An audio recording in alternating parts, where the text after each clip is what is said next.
Welcome back to Ask Uncle Lee Wednesdays, and if it is your first time here and you're not sure who I am or what I'm doing here, I'm Lee, and we talk about magic, occult, spirituality, demonology, anything in that regard really. So if you have any questions or you would like a different perspective on something, just drop that question into the comments of one of the videos.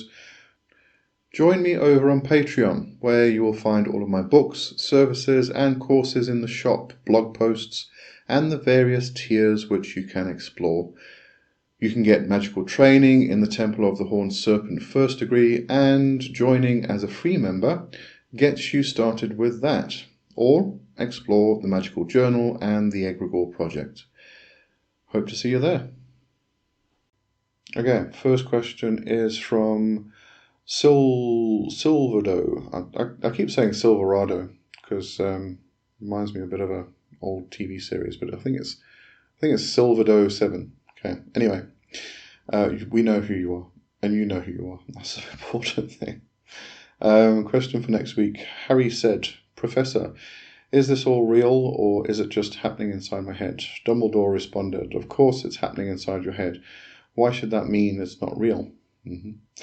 At what point is a reality in your head validated in the physical realm? To give context, I can do the LIRP or middle pillar all night. The angels I visualize with the correspondences using all the senses, the vibration of the words in my chest and the light I see descend from above is just in my mind's eye. Discouraging is not to experience anything tangible for validation.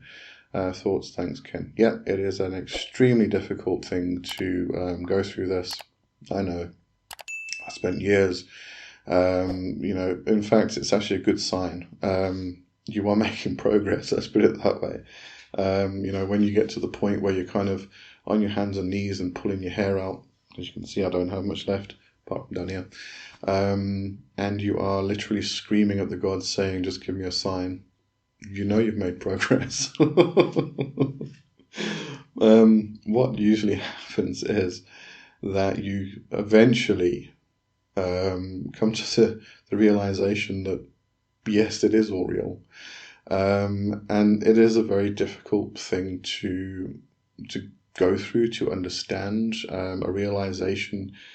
You'll come to that realization because we are very physical people, and we're raised that way. We are raised physically. Yes, there are a lot of people who are fortunate enough to have been raised in this, with the ideas that we are not just physical, we are also energetic and spiritual, and therefore, there are lots of things beyond this physical world. But most of us in the Western society, at least, we've been raised with this idea that everything is physical. So when it comes to doing things like visualizations, magic, journey work, and all of this stuff, we question what's real and what's not. And there's a lot of things that can point to the experience that you have. But if you're doing rituals where you're just doing visualizations and you're just doing them over and over again, I think there may actually be a way to actually kind of validate this, but this obviously depends if you're actually doing the energy work or not. You've got to remember there's certain levels to these types of practices. We learn the physical stuff first. So we learn the words, we learn the movements, we learn the positions of the hands, the drawing of the pentagrams, etc., where all the points are, where the energy needs to move down to. So these are all these kind of physical aspects of a particular ritual, and we need to learn them, and we need to learn them by second nature, so that we are at some point not focusing on the actual physical aspect, on the ritual format itself, but we then start to focus on the movement of the energy. That's when you can start getting validation. Sure, you're picturing archangels and all of this stuff in your mind, and the energy coming down from the heavens above into your head, or if you're doing the Kabbalistic, whatever it is, whatever ritual you're doing, you're visualizing this energy moving from point to point and moving in different directions.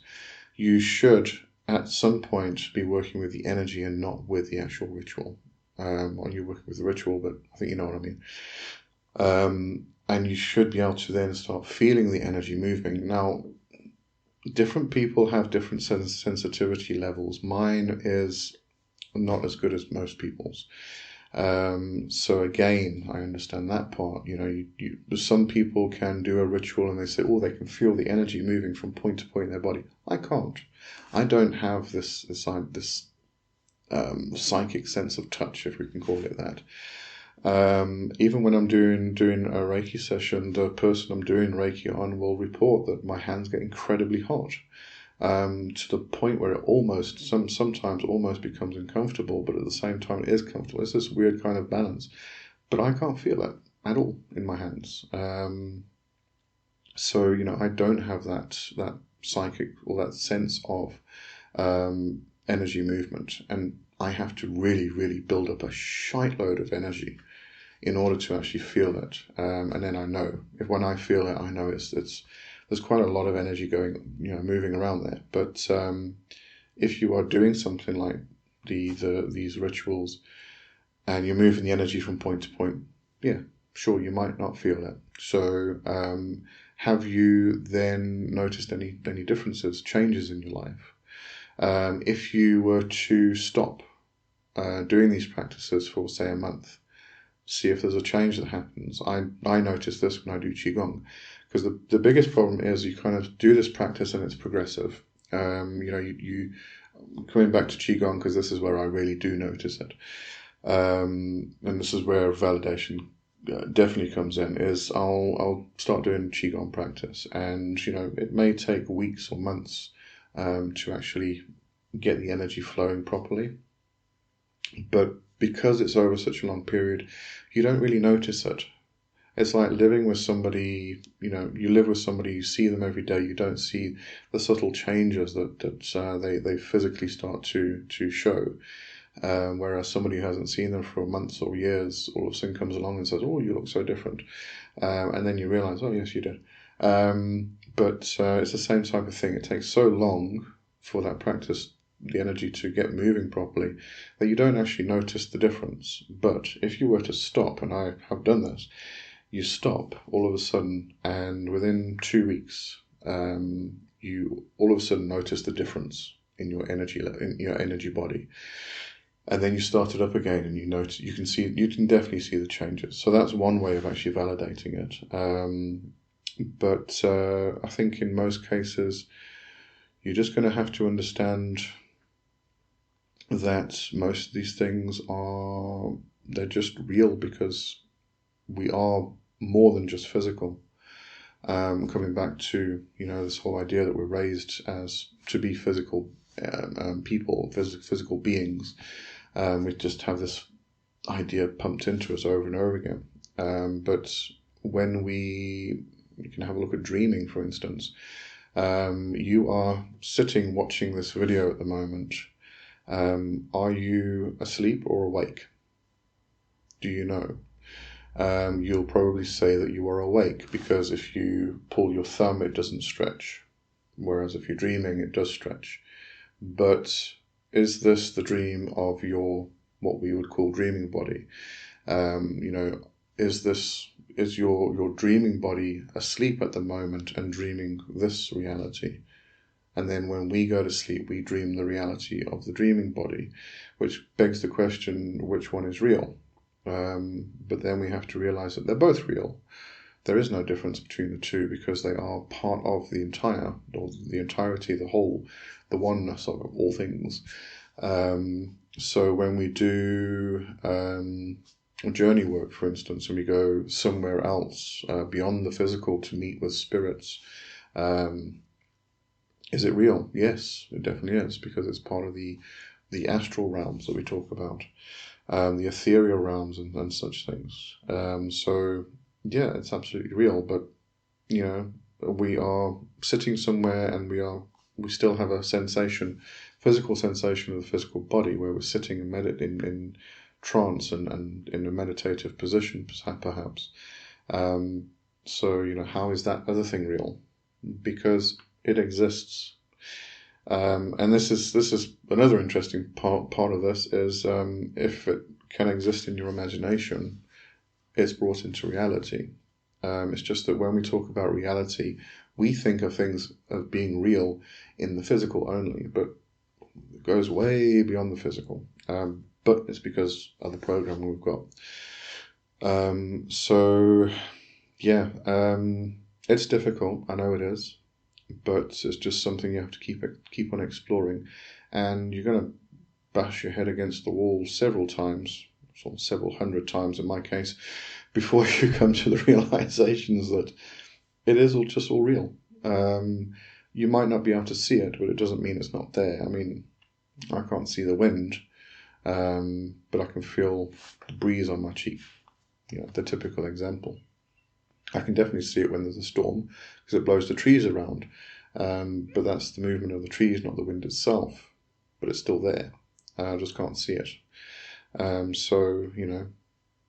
Just because it's energy, just because it is part of your visualizations or your imaginations, your imagings. I love that word. Imagings kind of refers to the images that we have when we imagine something, and I love using that word because it says so much. You image things, okay. I think when we talk about imagine, we start to consider that to be part of fantasy, and then we start to break down. You have a bit of a breakdown of what reality is, because then fantasy becomes something which is beyond possibility, and even there, I mean, it's all very, very fuzzy lines. But I'm going to start going in circles now, but it's difficult. All right, but just carry on. That's all I can really say. Okay, hope that helps anyway. I think the next one, yes, the next one's also from you. Oh, sorry, this was also a continuation of that question.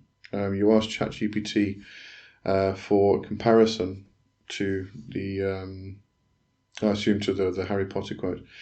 So this is what ChatGPT told you. That's a deep and thought-provoking question. The Dumbledore quote is a perfect framework for exploring this idea of inner versus outer reality. When it comes to rituals and magic, the experiences in your mind's eye can feel real but leave you wanting physical, tangible proof of their impact or existence. It's like reaching for a higher experience but feeling stuck in the mental realm without validation in the physical world. At what point is a reality in your head validated? I think it comes down to whether the experience influences your thoughts, emotions, or actions in ways that create change or growth. Tangible results might not always look like what we expect, but if these rituals are shifting your inner world, guiding your decisions or changing your perspectives, that's still a form of validation. Maybe the angels or light aren't physically manifesting, but if those experiences help you reach deeper levels of understanding or insight, they still hold value. Bloody hell, okay. Yes, absolutely. ChatGPT is getting a bit scary. Just I will say, reading this, if I would go and just ask all my questions of ChatGPT from now on. But do bear in mind that sometimes the sources are not quite that good. But yeah, that was a great answer actually. So I think it's basically what I kind of pointed at. All right, so I'm going to move on now after that terrifying experience. All right, so RCBM. Highly, could we have your opinion or maybe a review of the Occult Tarot by Travis Henry? The way I'm understanding it, he basically uses demons as a vending machine. No relationship required, just summon them with the cards. I could be wrong, that's why it would be nice to hear from someone experienced. Thanks. Okay. So I don't have the Occult Tarot. I will probably never ever get the Occult Tarot for various reasons. One is because I'm not a tarot reader, so I don't really collect tarot cards anyway. These are very pretty cards. The artwork's great. It's the old, I forget the guy's name now. Anyway, but it's the old artwork from the Dictionary Infernal and stuff like that. But another reason would be that I wouldn't find any value in this deck really. I mean, it's only really you can only really consider it a tarot deck because he's assigned the daemons to specific tarot cards. Other than that, the symbolism isn't there, personally. So therefore, I wouldn't really consider it a tarot deck at all. When you're reading tarot, you're reading the symbolism. It's just not there at all. Somebody did previously ask me, and I'm sure it was in reference to the Occult Tarot as well, because he's also assigned, he's assigned the Goetia spirits to the different cards, the minor arcana cards, and the pip cards, I think we call them, don't we? So he, in relation to what Crowley did in his version of the Ars Goetia, who also assigned the tarot cards, but that was the pip cards, not the major arcana and not the court cards.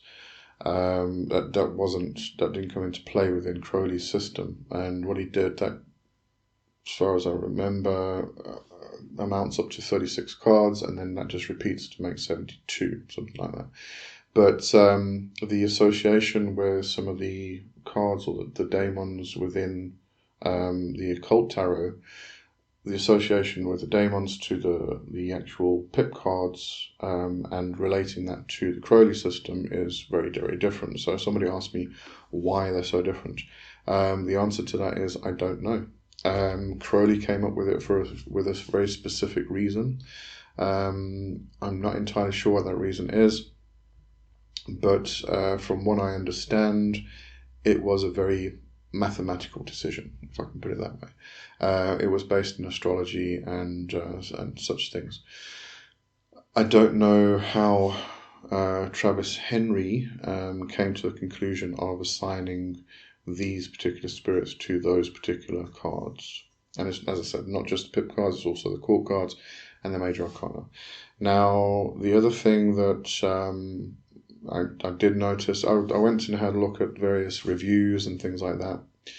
The one thing I did notice was he talks about the 6 rulers. So you've got the 72 spirits of the Goetia, and then he's got the additional 6 to make up the 78 cards of the Goetia. And I think he termed it in one of the interviews, he termed them as the rulers of hell or something like that. So first of all, that makes it very Christian worldview in my regard. Okay, but I mean that's just my opinion. It's not going to be everybody else's. But the one thing that did trouble me with this whole thing, the 6 rulers. So it's spirits like Lucifer and Beelzebub and Lucifuge, Ruthakal, etc., etc. One of them was Baphomet. Now, the whole thing is supposed to be based on the Solomonic grimoires. Therefore, inclusion of the Goetia and these various other spirits. Lucifer can be argued as being Roman, but Lucifer was included in many of the grimoires from the medieval period because of Catholicism coming into play. I'm pretty sure King Solomon himself wouldn't have included these spirits because they are based in Christianity. And Christianity, when was Solomon born? I can't remember. But anyway, so why Baphomet? Because it just makes no sense. I mean, Baphomet, yes, there is some speculative history regarding the Knights Templars, etc., but the Baphomet that we refer to now, the iconography, etc., comes out of Eliphas Levi, which comes way after all of these medieval grimoires. So wouldn't even, as far as I know, I haven't come across it myself, but I would not place Baphomet within the medieval period, or even, well, maybe the Renaissance period, but definitely not the medieval period of the grimoires that are considered to be Solomonic or dedicated to King Solomon. So that shouldn't be in there in the first place. So yes, there are some things here and there that I wouldn't agree with. There are things here and there that I wouldn't agree with, most things. But it's just because that boils down to different opinions, different worldviews, etc., etc. So I'm sure Travis Henry had a good reason for doing all of this stuff. I wouldn't use them for summoning at all, because they are simply just cards. There was a bit in the introduction to the little booklet that somebody was reading on one of the reviews that made it sound like this is all part of the system that Solomon created, and no, not at all. Definitely not. No, I just wouldn't.